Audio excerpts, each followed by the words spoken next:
As podem ir.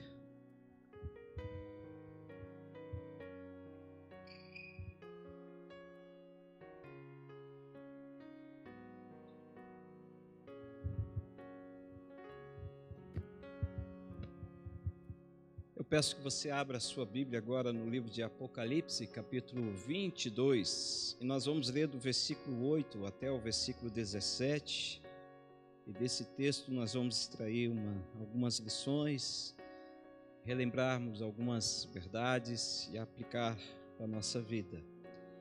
Apocalipse, capítulo 22, do versículo 8 até o versículo 17. Se você puder, fique em pé também, em reverência à palavra de Deus, e eu vou ler. Os irmãos acompanhem a leitura que farei em nome de Jesus. Assim diz a palavra de Deus: Eu, João, sou quem ouviu e viu estas coisas, e quando as ouvi e vi, prostrei-me ante os pés do anjo que me mostrou essas coisas para adorá-lo. Então ele me disse: Vê, não faças isso. Eu sou conservo teu, dos teus irmãos, os profetas, e dos que guardam as palavras desse livro. Adora a Deus.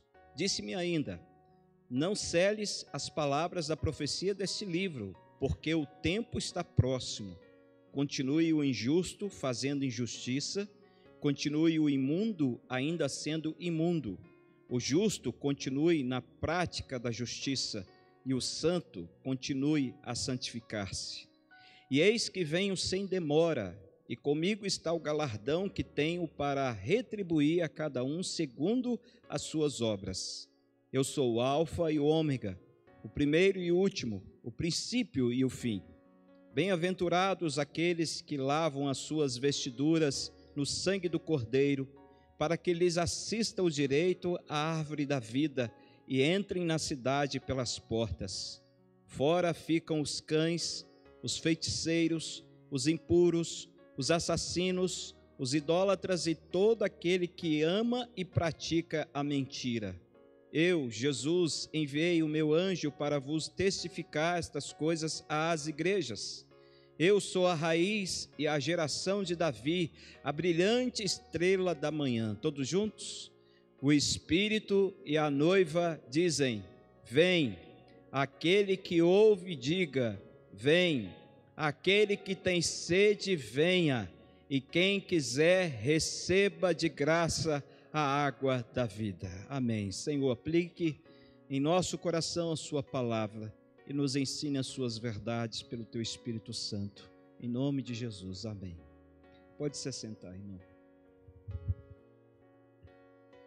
Meus queridos, quando nós falamos sobre a volta de Jesus, esse tema, ele nos proporciona analisarmos esse tema de várias formas, de várias maneiras, pegando pontos chaves acerca dessa doutrina maravilhosa, a doutrina da escatologia, que são as doutrinas das últimas coisas, e dentre elas nós encontramos a volta do Senhor Jesus, que é uma promessa real, verdadeira, e que a qualquer momento o Senhor poderá vir. E hoje nós vamos falar um pouco sobre esse tema, mas respondendo uma pergunta: por que Jesus virá? Ou para que Jesus virá? Provavelmente na sua mente, todos nós aqui juntos, podemos imediatamente dizer: ele virá para buscar a sua igreja. É verdade. Mas Jesus também virá, e na sua vinda ele fará outras coisas que nem sempre nós citamos, que nem sempre nós cantamos, que nem sempre nós pensamos, porque nosso coração está voltado de fato para esse encontro maravilhoso que acontecerá em breve. Então é realmente maravilhoso pensar que esse Jesus, aquele Jesus que veio como homem, como servo, que se auto-humilhou-se, que desceu a este mundo, que suportou todas as dores, o sofrimento, a perseguição, a rejeição dos homens, que foi pregado na cruz, que derramou seu sangue na cruz para perdoar os nossos pecados, que morreu, mas que ressuscitou. É realmente maravilhoso pensar que esse Jesus virá agora de forma extraordinária e gloriosa. Ele virá como rei, soberano rei, glorioso rei. Deus de forma tal que julgará toda a terra e consumará a obra do Senhor. Então, ao falarmos da vinda do Senhor Jesus Cristo, nós também temos que falar de outros aspectos que implicam diretamente nessa doutrina maravilhosa. Então, hoje eu quero compartilhar aqui com os irmãos 3 fatos importantes acerca dessa pergunta: para que Jesus virá a este mundo? Então, a primeira resposta que nós temos está aqui, Apocalipse capítulo 1, versículo 7. Abra sua Bíblia lá no capítulo 1, para a gente poder contextualizar o que nós queremos entender à luz da palavra de Deus aqui. Capítulo 1, versículo 7 de Apocalipse. Veja o que diz a palavra de Deus. Diz assim: eis que vem com as nuvens, e todo olho verá, até quantos o traspassaram, e todas as tribos da terra se lamentarão sobre ele, certamente, amém. Em outra parte, a palavra de Deus diz no Antigo Testamento que ele virá para julgar as nações. Ele virá para estabelecer a sua justiça e aplicar a ira de Deus sobre os homens. Então, a primeira verdade que nós temos aqui acerca do para que Jesus Cristo virá a este mundo é: Jesus virá para executar o juízo de Deus sobre a terra. O juízo de Deus sobre a terra. Ele veio como servo, mas ele virá como rei. Ele veio como cordeiro, mas ele virá como leão. Ele veio para salvar o mundo, mas agora ele virá para julgar o mundo. Hoje, Jesus é o nosso advogado. Ele está à direita de Deus Pai, intercedendo por nós, advogando a nossa causa. Mas a Bíblia fala no Salmo 98, versículo 9, que ele virá agora para julgar toda a terra, julgará o mundo com justiça e os povos com equidade. Ele também virá para estabelecer de fato a sua justiça, e como justo juiz dará a cada um segundo aquilo que está de acordo com a vontade dele. Todos nós, irmãos, então, nesse sentido, como a Bíblia diz, compareceremos perante o tribunal de Cristo e receberemos dele a recompensa segundo o bem ou o mal que tivermos feito. Em 2 Coríntios, capítulo 5, versículo 10, está escrito: porque importa que todos nós compareçamos perante o tribunal de Deus. Então, ao clangor da trombeta, os mortos ressuscitarão. Será uma coisa maravilhosa. Quem estiver lá naquele dia verá coisas extraordinárias que olho nenhum jamais viu. Pessoas que foram dizimadas, queimadas, que foram cremadas, que foram mortas, afogadas, que os peixes comeram. A Bíblia diz que o mar dará de volta os seus mortos. E todas aquelas pessoas serão recompostas e comparecerão perante o Senhor. Então os anjos do Senhor ajuntarão todas as pessoas de toda a terra diante do santo juiz, e ele julgará os vivos e os mortos de toda e qualquer posição social. Não haverá distinção, não haverá classes, não haverá ali hierarquia, todos estarão na presença do justo juiz. E a Bíblia nos informa, irmãos, que a base do julgamento de Deus será a sua palavra. Essa palavra que nós temos, a Bíblia que nos orienta, a Bíblia que nos instrui, a Bíblia que nos exorta, nos admoesta, nos educa. Nós temos a palavra de Deus e Ele usará exatamente aquilo que nós temos, que Ele nos deu. De modo que naquele dia, todos nós seremos indesculpáveis diante do Senhor. Porque a quem muito é dado, conforme o próprio Jesus disse, a muito também será cobrado. Então esse Jesus virá para julgar, e ele virá para julgar primeiro as intenções dos corações dos homens. Ele trará à luz os segredos mais íntimos de nosso coração. A Bíblia fala em 1 Coríntios, capítulo 4, versículo 5, que manifestará os desígnios dos corações, e então cada um receberá o seu louvor da parte de Deus. Ou seja, todos os nossos pensamentos, todas as nossas intenções, todos os nossos segredos mais íntimos estarão expostos na presença do Senhor. E naquele dia o Senhor então separará o joio do trigo. Serão arrancados sem que o trigo sofra qualquer prejuízo. Naquele dia, os falsos crentes serão descobertos, aqueles que só ouvem, mas não praticam, aqueles que cantam, mas não vivem aquilo que cantam, aqueles que leem, mas não aplicam aquilo que leem em seus corações, aqueles que dizem, Senhor, Senhor, em Teu nome fizemos isso e fizemos aquilo outro, mas na realidade, seus corações e suas mentes estão voltadas para o aqui e agora, e muitas vezes para si mesmo. Em Mateus capítulo 7, irmãos, versículo 22, 23, Jesus disse, muitos aquele dia hão de dizer-me, Senhor, Senhor, porventura não temos nós profetizado em Teu nome, e em Teu nome não expelimos demônios, e em Teu nome não fizemos muitos milagres? Então lhes direi explicitamente, nunca vos conheci, apartai-vos de mim, os que praticais iniquidade. Então a lição que fica para nós, nesse primeiro ato do julgamento de Jesus Cristo, é que nós precisamos todos os dias nos prostrarmos diante do Senhor, nos humilharmos diante dEle, nos arrependermos dos nossos pecados e rogar ao Espírito Santo que nos ajude a vivermos uma vida autêntica na presença do Senhor, porque como diz a palavra de Deus, não há nada encoberto que não será revelado aos olhos do Senhor. Então, em primeiro lugar, Ele virá e Ele julgará as intenções dos corações dos homens. Em segundo lugar, depois de ter feito a separação, Jesus então julgará a sua igreja. Sim, a igreja será julgada pelo Senhor. A igreja também comparecerá perante o tribunal de Cristo. A Bíblia diz em 1 Pedro capítulo 4, 17 o seguinte, porque a ocasião de começar o juízo pela casa de Deus é chegada. Ora, se primeiro vem por nós, qual será o fim daqueles que não obedecem o Evangelho de Deus?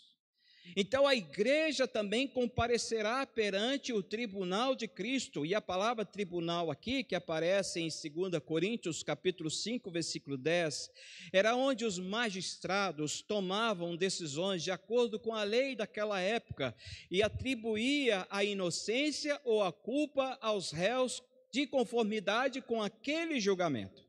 Mas no caso da igreja aqui, a palavra tribunal, ela traz para a igreja um sentido de esperança, de gozo, de salvação, porque nós não seremos julgados com o mundo, nós não seremos tratados por Jesus como Jesus tratará o mundo. A nossa justiça, ou seja, a justiça de Cristo aplicada em nós, terá o valor para nos inocentar, para nos tirar da condição de culpados, pois foi isso que Jesus Cristo fez. Então, quando a igreja estiver perante o tribunal de Cristo, a igreja não será julgada pelos seus pecados, ela não passará pelo constrangimento e pela punição que os ímpios passarão. E por que ela não passará por isso? Por causa da justiça de Cristo que foi imputada a favor dos seus escolhidos. A Bíblia mesmo diz que não haverá contra a igreja, contra os santos de Deus, nenhuma sentença condenatória será pronunciada contra aqueles que amam o Senhor. Paulo, escrevendo aos Romanos, no capítulo 8, versículo 1, ele diz, nenhuma condenação há para aqueles que estão em Cristo Jesus. Mas nós não deixaremos de comparecer perante aquele tribunal. No entanto, o Senhor aplicará a sua justiça e nós seremos salvos, inocentados pelos méritos de Jesus, pela graça de Jesus, pela obra eficaz de Jesus, pela ação do Espírito Santo na vida daqueles que creem.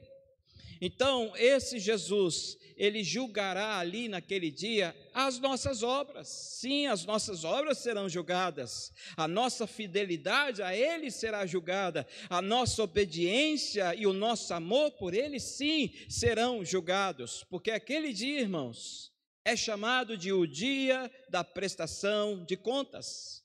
Por isso, no capítulo 22 de Apocalipse, versículo 12, Jesus disse isso: eis que venho sem demora, e comigo está o galardão que tenho para retribuir a cada um segundo as suas obras. De modo, meus queridos, nós, como somos os filhos de Deus, regenerados e salvos pelo sangue do Cordeiro, sim, nós precisamos ter isso como um estímulo na nossa vida, para continuarmos servindo a Deus, adorando ao Senhor, trabalhando na obra de Deus com alegria e disposição, porque naquele dia, quando estivermos lá, o Senhor nos recompensará com o seu galardão. A palavra galardão já significa recompensa, prêmio, mas é algo que ninguém ainda conseguiu decifrar, descrever exatamente. Nós sabemos que é uma recompensa vinda da parte de Deus, mas aqueles que receberam ou receberão o galardão, reconhecendo que Jesus é o único digno de toda honra e toda glória, esses depositarão aos pés do Senhor aquilo que o próprio Senhor está lhes dando. E veja então, meus queridos irmãos, a razão porque nós precisamos ser ativos na obra do Senhor. Deus espera de cada um de nós isso, um empenho no serviço, um trabalho constante, um zelo pela obra, trabalho sem cessar, dia e noite, com alegria no coração, porque quando estivermos na presença do Santo Juiz, Ele mesmo diz: eu retribuirei a cada um segundo as suas obras.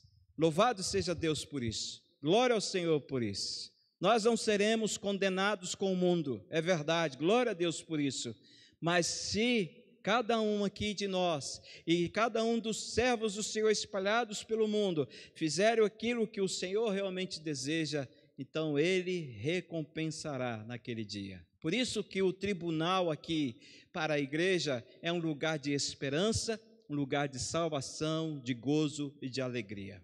Amém por isso? Em terceiro lugar, Jesus, depois que Ele fizer a separação, depois que Ele julgar a igreja, a Bíblia fala também que Ele julgará o mundo.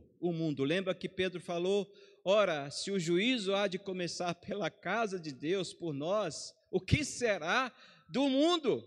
O que será dos ímpios? E é isso que Atos, capítulo 17, 31 está dizendo. Diz assim: porque Deus estabeleceu um dia em que julgará o mundo com justiça, por meio de um homem que escolheu, e deu a certeza disso a todos, ressuscitando-o dentre os mortos. Meus irmãos, paremos para pensar um pouco. Se a própria igreja vai comparecer perante o tribunal de Deus, e por causa dos méritos e da obra vicária de Jesus por nós, é que nós não seremos condenados, seremos salvos. Mas quem julgará a causa do mundo perante aquele que é justo e reto juiz?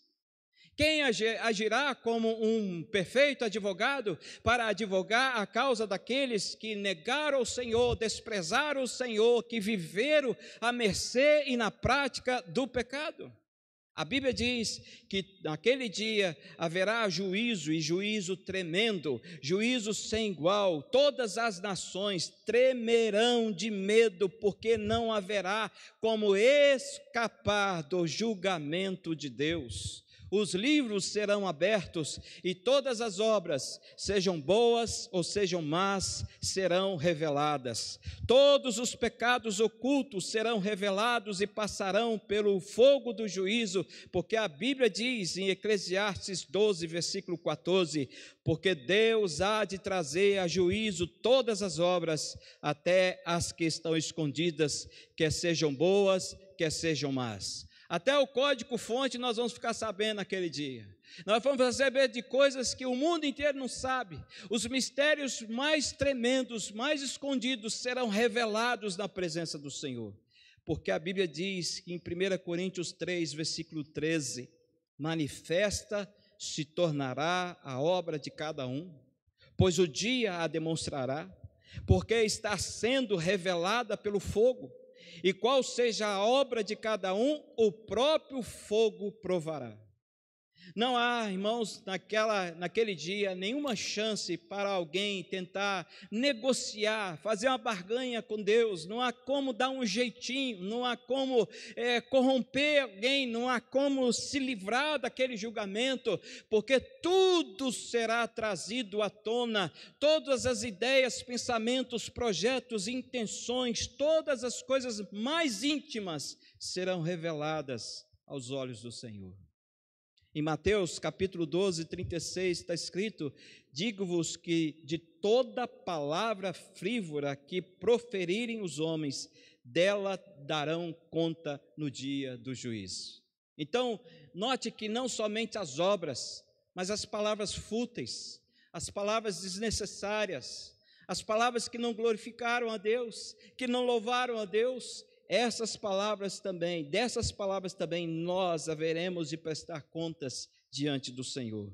A Bíblia também diz que todos os grandes e pequenos, aqueles que estão no céu e também na terra e debaixo da terra, todos esses cairão de joelhos diante de Jesus, o santo, o justo, o juiz, e ali eles terão que adorá-lo, reconhecê-lo como Senhor, e darão louvores ao seu nome por causa do nosso Pai e para a glória do nosso Pai. E naquele dia, meus amados, ele dará a justa sentença aos ímpios, aos incrédulos e a todos que o rejeitaram, que o perseguiram, que o maltrataram, que o desprezaram. A Bíblia diz em Mateus 25, 42, naquele dia o Senhor dirá: apartai-vos de mim, malditos, para o fogo eterno, preparado para o diabo e seus anjos, e os lançará então na fornalha ardente de um fogo que jamais se apagará. Quando eu estava estudando sobre isso, eu fiquei a pensar como que ainda existem crentes que ficam cobiçando as coisas do mundo. Como que pode uma pessoa que experimentou as coisas futuras, que contemplou a glória de Deus pela palavra, pelo mover do Senhor, que experimentou maravilhas, que passou, espero eu, pela regeneração, e que convive num ambiente maravilhoso e ainda ficar sonhando em fazer as coisas que hoje estão sendo feitas, que são coisas atrevidas, passou do atrevimento, são coisas terríveis. Vivemos uma época em que nós temos que lutar e convencer com mais esforço ainda o crente acerca do pecado, quando que deveria ser uma coisa extremamente natural, né, irmãos? A palavra de Deus diz que é pecado. Como eu sou um santo lavado pelo sangue de Jesus, não vou fazer, porque a minha intenção é glorificar o meu Pai que está nos céus. Então, meus queridos, infelizmente aqueles que abandonam os caminhos do Senhor e correm atrás do trio elétrico, esses serão julgados junto com os ímpios. E os ímpios tremerão. Será um dia de trevas, um dia de vingança, a vingança do Senhor para com aqueles que não se arrependeram de seus pecados. Não haverá advogado, não haverá defesa, e todos serão sentenciados ao fogo eterno. Em quarto lugar, Jesus virá também para julgar as forças espirituais do mal. Depois que ele fez a separação, julgou a igreja, julgou o mundo, então agora ele vai julgar as forças espirituais do mal, aqueles principados e potestades e todos os dominadores deste mundo tenebroso e as forças espirituais do mal que habitam nas regiões celestes. Cristo nos libertará de forma definitiva da escravidão do pecado e nos trará a verdadeira liberdade na presença de Deus. Por quê? Porque nós sabemos, nós que estamos em Cristo, por causa de Cristo e da ação do Espírito Santo em nós, morremos para o pecado, mas o pecado ainda não morreu em nós. Ainda somos pecadores. Ainda precisamos buscar a presença e a face de Deus para andarmos no caminho da santidade. Mas naquele dia, todas as forças espirituais do mal que conspiram contra nós, que tentam contra nós, que querem nos destruir, serão julgadas e aniquiladas pelo Rei da Glória. A começar pela falsa religião. A falsa religião está dentre essas forças espirituais do mal. O que é a falsa religião? É o cristianismo sem cruz, é o evangelho sem Cristo, é a pregação sem a chamada ao arrependimento. Os obreiros fraudulentos que adulteram o evangelho hoje para se autopromoverem e para terem ganhos e lucros à custa das pessoas, esses que ensinam mentiras como se fossem verdades, que usurpam a glória de Deus, serão julgados e punidos juntamente com essa falsa religião. E nós estamos vendo se levantar no mundo a religião do mundo. Esses dias mesmo, numa entrevista, num fórum internacional, 3 interlocutores conversando sobre a unificação das religiões, porque precisamos de ter um líder nessa religião para acabar com esse negócio de preconceito, perseguição, de outras coisas mais, discriminação. Então eles estão com a ideia, isso já não é de agora, né, já faz tempo, que eles querem criar uma religião mundial. Lembre-se que Jesus falou que os sinais que nós vemos não quer dizer necessariamente que eles estão apontando para a vinda de Jesus, porque a maioria dessas coisas acontece há muito tempo. Mas Jesus disse que quando a volta dele estiver próxima, essas coisas iriam se multiplicar e iriam se intensificar, e é o que nós estamos vendo hoje. Se você estiver antenado com as coisas que estão acontecendo no mundo, você, na sua cosmovisão, entenderá o que eu estou dizendo. Você estará ligando os pontos. É sinal de que a volta de Jesus está próxima. A palavra de Deus nos diz em 2 Pedro, capítulo 2, versículo 3, para esses que vivem e praticam a falsa religião, a Bíblia fala, para eles o juízo lavrado há longo tempo não tarda, e a sua destruição não dorme.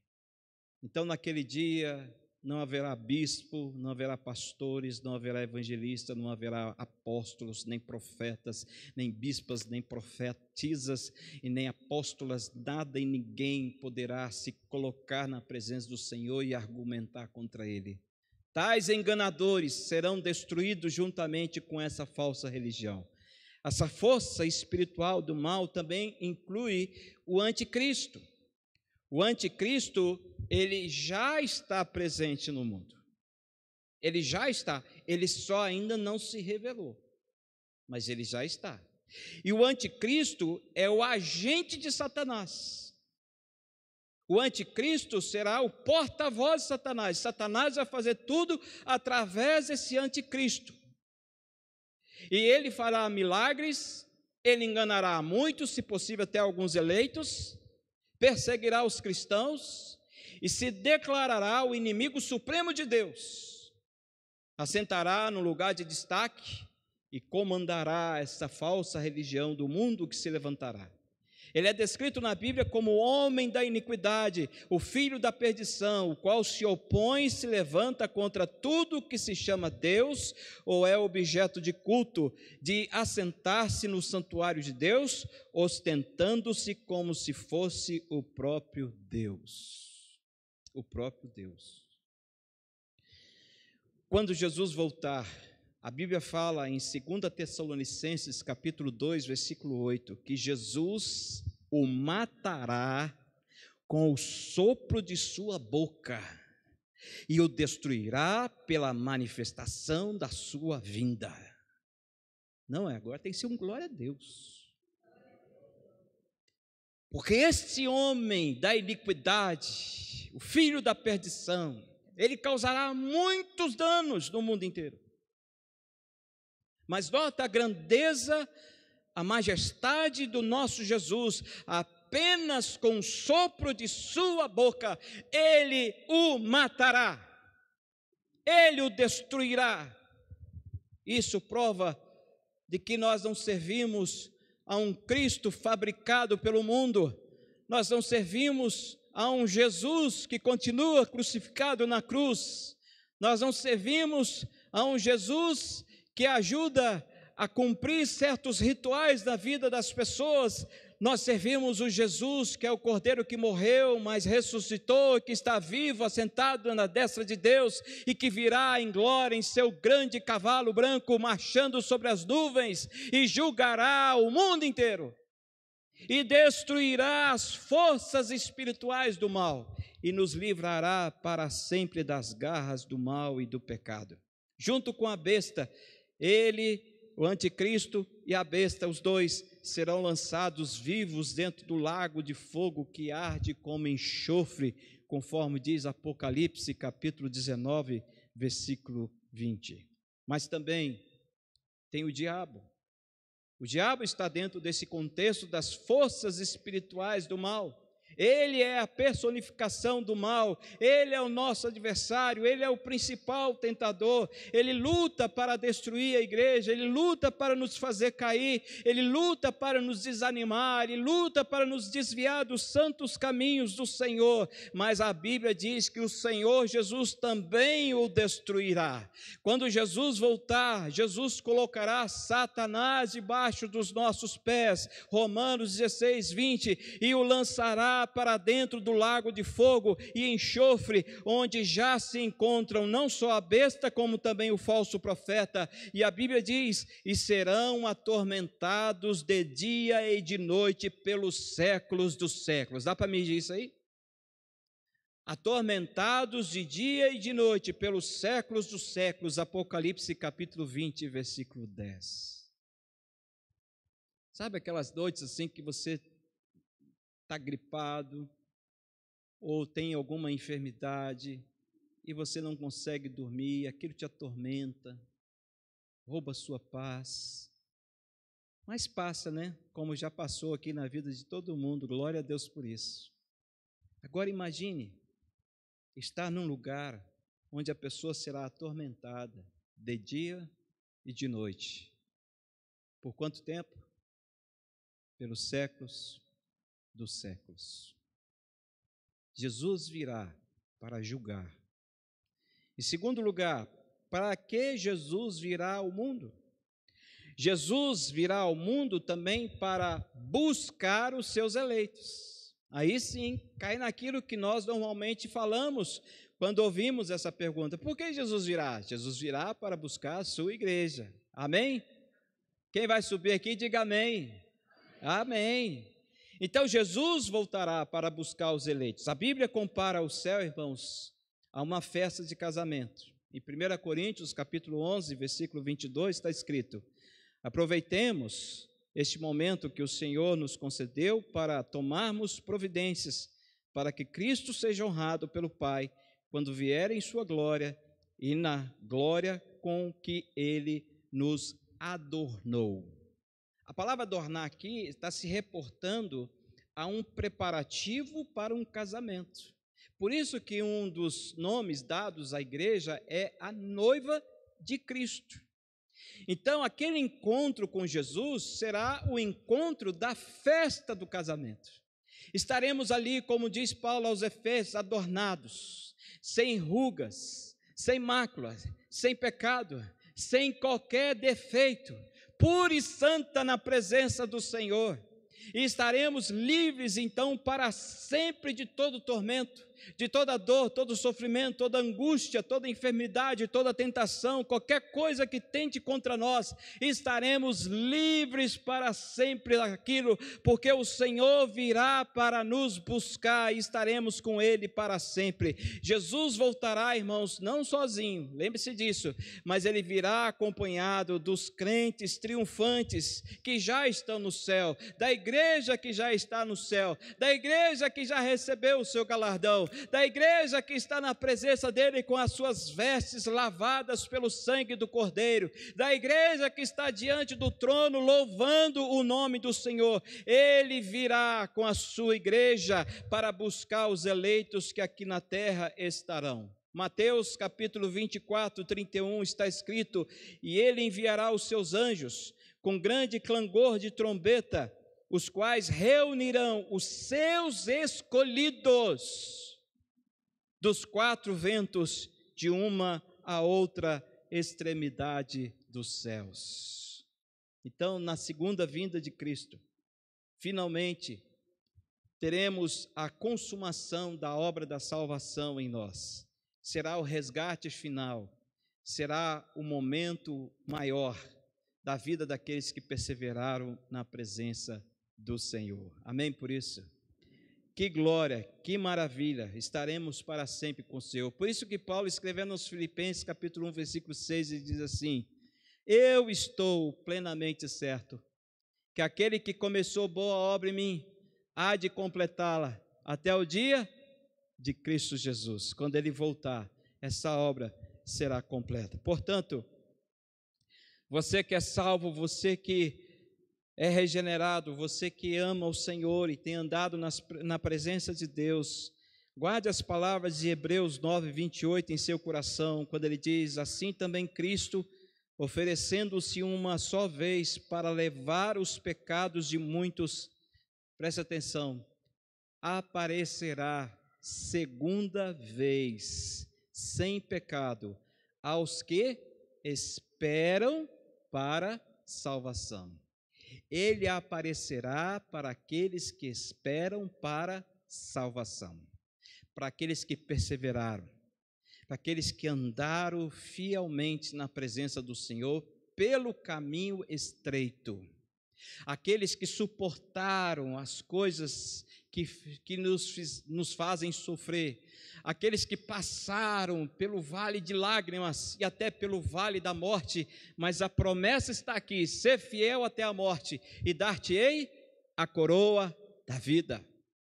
Essa é a promessa do Senhor, e essa é a segunda razão para que Jesus virá a este mundo. E, em último lugar, para que Jesus virá a este mundo novamente? Jesus virá para concluir a história. Sabe, quando nós falamos assim: o mundo vai acabar, o mundo está acabando, não é isso? Na verdade, essa expressão está se reportando à história. A história foi Deus quem escreveu. Tudo o que aconteceu, está acontecendo e há de acontecer, está de acordo com os decretos e com a sabedoria de Deus. Por isso não há nada que pegue Deus de surpresa. Não há nada que o homem possa fazer que Deus já não saiba. Não há nada que o homem possa pensar, imaginar, que Deus já não tenha pensado, imaginado e decidido. De modo que quando Jesus voltar, ele então consumará a obra de Deus e a história terá o seu fim. Quando Cristo veio a este mundo pela primeira vez, a Bíblia diz que os céus se cobriram de estrelas e também de anjos. Foi uma noite maravilhosa. Nós cantamos isso no Natal. Quando Cristo morreu, a Bíblia diz que os céus se cobriram de trevas. Houve trevas sobre a terra no dia que Jesus Cristo foi crucificado e morreu na cruz. Mas quando Cristo voltar, a Bíblia diz que os céus e a terra serão abalados.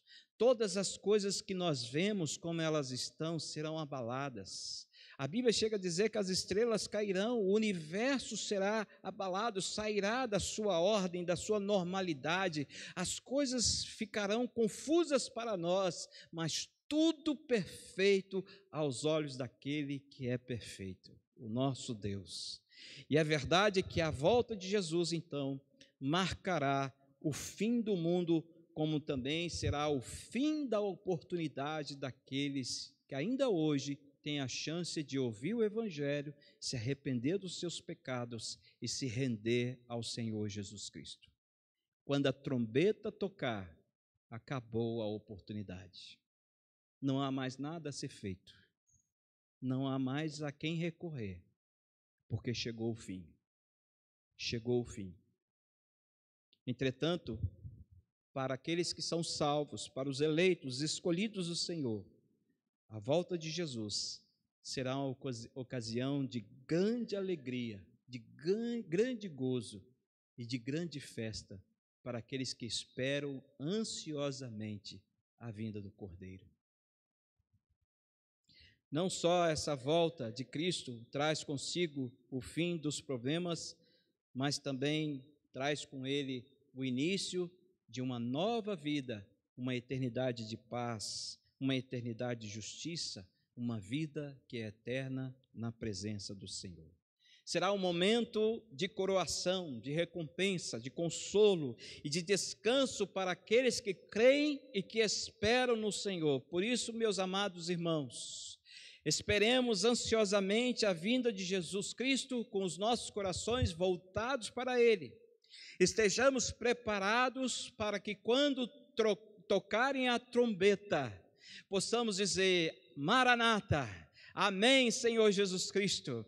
Estou pronto para o encontro, estou pronto para a festa, estou pronto para entrar na sua morada, estou pronto para estar na sua presença para sempre e gozá-lo para sempre. Que todos nós, irmãos, possamos lembrar do que Jesus disse aqui em Apocalipse 22, versículo 12: e eis que venho sem demora, e comigo está o galardão que tenho para retribuir a cada um segundo as suas obras. Portanto, meus irmãos, vamos trabalhar enquanto há dia, antes que venha a noite, porque vindo a noite não poderemos fazer coisa alguma. É o que Jesus está dizendo. Vamos trabalhar enquanto nós podemos trabalhar. Vamos fazer a obra de Deus enquanto nós podemos fazê-la. Vamos louvar e glorificar a Deus com a nossa vida e com os nossos dons enquanto estamos aqui, enquanto Jesus não rompe os céus e as nuvens, para que quando nós chegarmos lá, possamos oferecer a Ele as nossas obras e glorificá-lo para todo sempre. Amém. É para isto que Jesus virá, para julgar o mundo, para buscar seus eleitos e para pôr fim à história. Fim a este mundo perverso, a esse sistema corrupto e incrédulo. Amém por isso? Então eu quero encerrar aqui cantando com os irmãos um cântico que nós cantamos no último domingo, em espírito e em verdade, te adoramos, e com esse louvor que nós possamos refletir isso, né? Senhor, eu quero viver em espírito e em verdade na sua presença. Nós nascemos para adorar a Deus. Nós nascemos para glorificar a Deus. Deus nos criou com esse propósito. Qual é o fim principal do homem? O fim principal do homem é glorificar a Deus e gozá-lo para sempre. Que privilégio, irmãos. Que privilégio que Deus, dentre milhares, Deus escolheu a mim, escolheu a você que ama o Senhor Jesus Cristo para fazer parte desse grande coral e louvar o nome do Senhor. Então fiquemos em pé e aí com esse cântico, após o cântico nós vamos orar encerrando o culto aqui neste lugar, mas o culto continua na sua casa, continua no seu trabalho, na sua escola, onde quer que você estiver.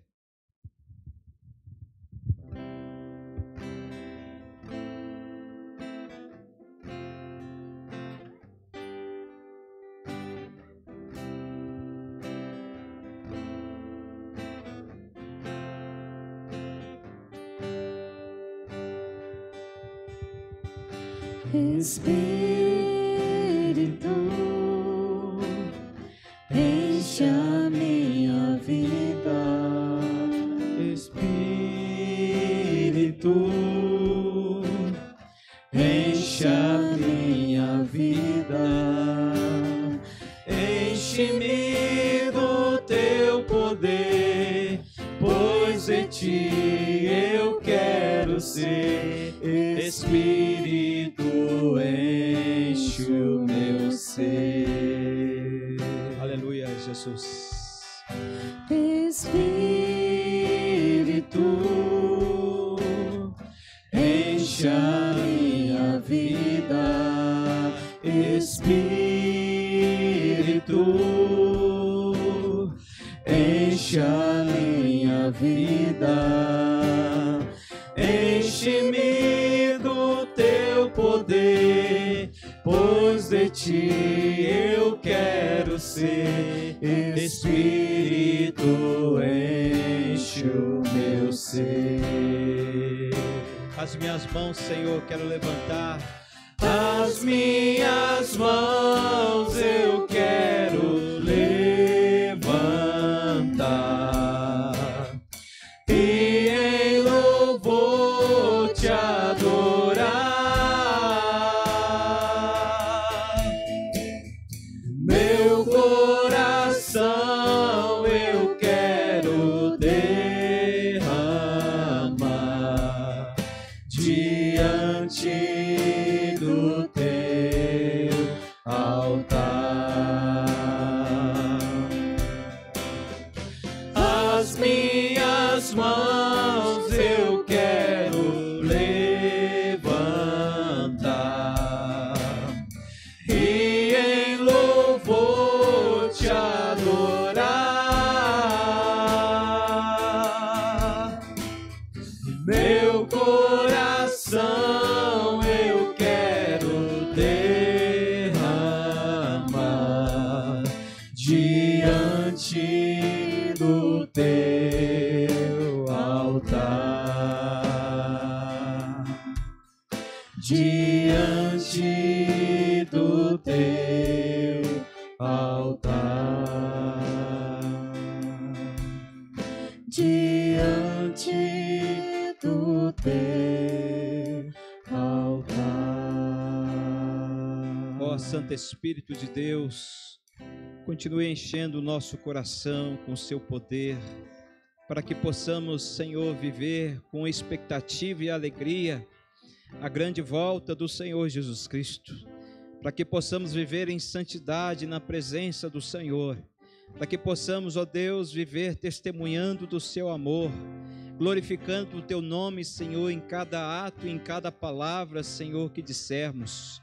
Ó Espírito Santo, nos capacite a vivermos em espírito e em verdade na presença do nosso Pai, glorificando o Senhor sem parar em todo o tempo, em cada momento, Senhor, em nome de Jesus.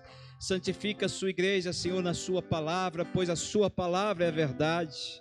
Purifica a sua igreja, Senhor, de todo o mal. Tira, Senhor, do seio da sua igreja todo o pecado, tudo aquilo que está encoberto, Senhor, que não seja a sua vontade. Ó Senhor, tire, Senhor, para que a sua igreja, de forma saudável, possa continuar andando na sua presença, possa continuar servindo ao Senhor com alegria em seu coração, em nome de Jesus. Santifica-nos, ó Pai, portanto, segundo o teu querer e o teu poder, para que também possamos, ó Deus, pregar o seu evangelho, anunciando Jesus Cristo como sendo o único e suficiente Salvador, Pai. Que possamos, ó Deus, com a sua graça e na autoridade desse mesmo Espírito, pregar, Senhor, a palavra de arrependimento, levando, Senhor, aqueles que nos ouvem à sincera conversão na sua presença, Pai. Ó Senhor, livra-nos de todo mal, livra-nos, ó Deus, das nossas transgressões e das nossas iniquidades, e dá-nos a graça, Senhor, de sermos luzeiros do Senhor nesse mundo de trevas.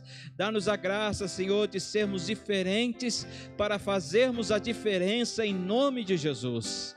Pai, entregamos nossas vidas em suas mãos, entregamos, ó Deus, e consagramos ao Senhor essa semana que se inicia, que seja uma semana, Senhor, abençoada na vida de cada um, de cada lar aqui representado, Senhor, e sobre toda a sua igreja, Senhor, esteja a sua mão, livrando, protegendo, Senhor, e abençoando com toda a sorte de bênçãos, ó Pai. Em nome de Jesus, Senhor, continue conosco, nós pedimos isso, em nome do nosso Senhor e Salvador Jesus Cristo. Amém e amém. Receba a bênção, querido. Que a graça do Senhor Jesus Cristo e o amor de Deus, o nosso Pai, e a comunhão do Espírito Santo repouse sobre a sua vida e sobre todo o povo de Deus que está espalhado sobre a face da terra, hoje e para todos sempre. Amém. Podeis vos assentar. Eu quero